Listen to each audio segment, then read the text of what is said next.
इंदौर में शहर और ग्रामीण कांग्रेस कमेटी की बैठक में शामिल होना है केंद्रीय सचिव और मध्य प्रदेश सह प्रभारी संजय दत्त ने मीडिया से चर्चा की। इसी दौरान उन्होंने 2 दिन से जारी बैठक की जानकारी दी और महाराष्ट्र और हरियाणा चुनावों में ईवीएम के मुद्दे को फिर से उठाया। उन्होंने भाजपा को आगामी चुनावों में ईवीएम की बजाय बैलेट पेपर से चुनाव कराने की चुनौती दी है।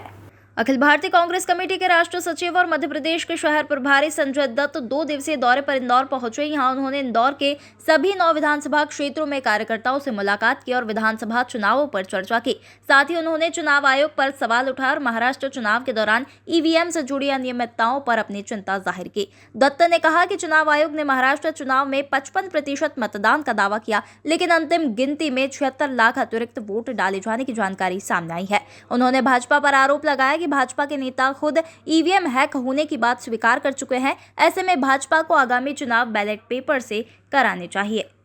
जो ईवीएम के मशीन के बारे में हमारे कई कार्यकर्ताओं ने मुद्दे उपस्थित किए और ये बात अब पिछले मध्य प्रदेश के चुनाव से शुरू होते हुए आगे बढ़ते हुए हरियाणा के चुनाव और फिर अब जो महाराष्ट्र के चुनाव तक पहुंची कि जहां पे हमारी लीगल टीम ने, हमारे प्रमुख नेताओं ने दिल्ली में इलेक्शन कमीशन के केंद्रीय पदाधिकारियों को जाके मिल के जो है अपनी शंकाएं और अपनी कंप्लेंट्स रखी, लेकिन आज तक उसका योग्य जवाब इलेक्शन कमीशन से नहीं मिला।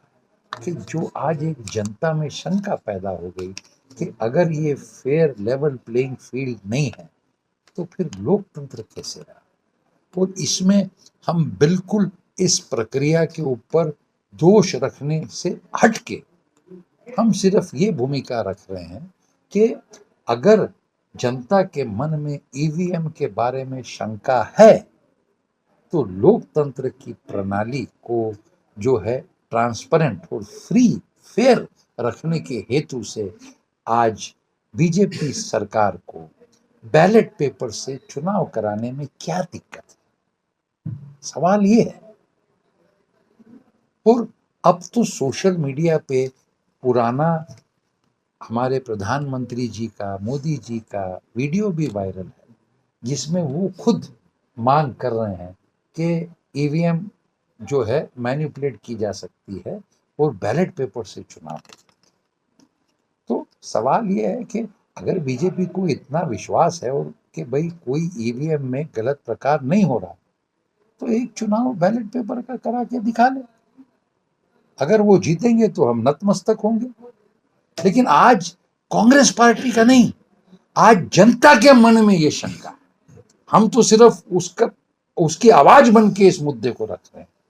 तो ये सारी बातें जो है चर्चा में आई, लेकिन चर्चा ऑनगोइंग है कि महाराष्ट्र में 5:30 बजे इलेक्शन कमीशन बोलता है कि 55% वोटिंग हो, 6 बजे तक वोटिंग था और बाय एंड लार्ज 8 साढ़े 8 बजे तक, मैक्सिमम 9 बजे तक फाइनल फिगर परसेंटेज के स्टेट वाइड के आ जाते हैं, क्योंकि अभी तो सब कंप्यूटर पे होता है, कोई समय नहीं लगता है।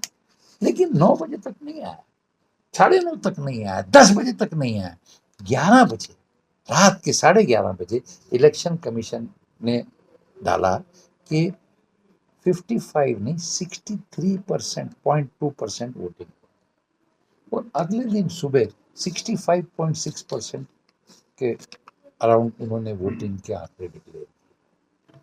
तो अब सवाल ये उठता है कि मोटे तौर पे इतना परसेंटेज जो है 5:30 और 6 बजे के बीच में बढ़ा, आधे घंटे में कुल मिला के अगर जितना वोटिंग हुआ ये 10% का हिसाब लगाएं तो 76 लाख वोटर बढ़ा।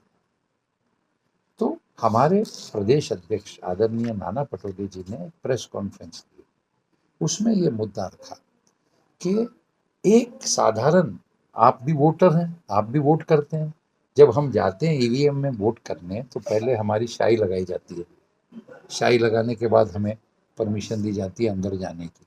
अंदर जाके वो गत्ता लगा होता है मशीन ढकने के लिए, हम देखते हैं।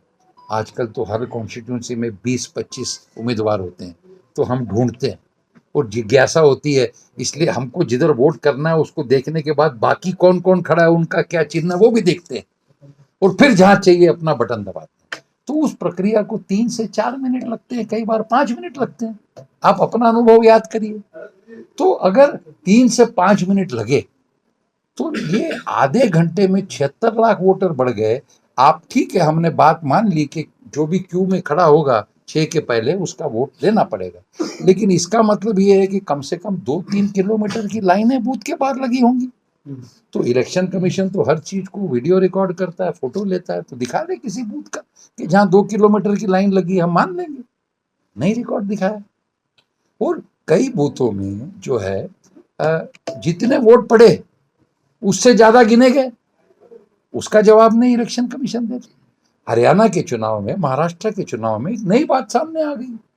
अरे मैं एक सामान्य मोबाइल फोन है आपका, आप आज फोन को 100% चार्ज कर लें और 3 दिन फोन का इस्तेमाल ना करें, तो तीसरे दिन जब आप शाम को आप फोन खोलेंगे तो शर्त यह, आज जाके ट्राई कर लीजिए, तो आपका मोबाइल जो है 60-70% बचेगा, क्योंकि ऑन है, इस्तेमाल भले नहीं किया हो। लेकिन 99% ईवीएम मशीनें 3 दिन के चुनाव के बाद, यानी पहले दिन मशीन चार्ज करके रखी गई, ठीक है, अगले दिन चुनाव शुरू हुआ, एक दिन गया, उसके बाद 2 या 3 दिन स्ट्रांग रूम में मशीन रखी गई, चौथे दिन या तीसरे दिन उसकी गिनती शुरू हुई। तो 99% दिखा रही है मशीन। और आपको मैं याद दिलाना चाहता हूं कि हरियाणा में चुनाव शुरू होते 11:30 बजे हमारे एक प्रमुख नेता ने बाहर आके पत्रकार परिषद को संबोधित करते हुए ये मुद्दा उठाया कि जिस ईवीएम मशीन पे 60-65% चार्ज बचा है, वहां तो कांग्रेस को 80% वोट मिल रहा है, 90% वोट मिल रहा है, और जो मशीन 99% चार्ज है, 99.5% चार्ज है, वो पहली शंका की बात है, इतनी चार्ज कैसे बची। और उस मशीन में बीजेपी, कमल कमल कमल कमल, कांग्रेस दिख ही नहीं रहा। तो ये गंभीर सवाल है, इसका जवाब आना चाहिए इलेक्शन कमीशन से। आप टाल के कैसे करोगे, शंका पैदा की है। हम कहते हैं चलो हम गलत हैं, ईवीएम मशीन बहुत अच्छी है, लेकिन जो शंकाएं प्रूफ के साथ उपस्थित की गई, और इलेक्शन कमीशन एक संवैधानिक संस्था देश ने बनी हुई कि जिसका काम यह है कि वो देख रेख करे। हमने देखा, वो भी परंपरा रही शेषन जी की, टीएन शेषन जी की, इतने इलेक्टरल रिफॉर्म्स लाए, और शेषन जी ने रिफॉर्म्स लाने के बाद इलेक्शन कमीशन का एक डर था सभी उम्मीदवारों पे, सबने खर्चा देना शुरू किया, सब मॉनिटर होता था, सब ऑब्जर्वर आते थे इलेक्शन के, और फ्री एंड फेयर जिस पार्टी की गलती हो उस पर कार्रवाई होती थी। कांग्रेस पे भी कार्रवाई हुई, दूसरे पार्टियों पे भी कार्रवाई हुई, उसको कहते हैं इलेक्शन।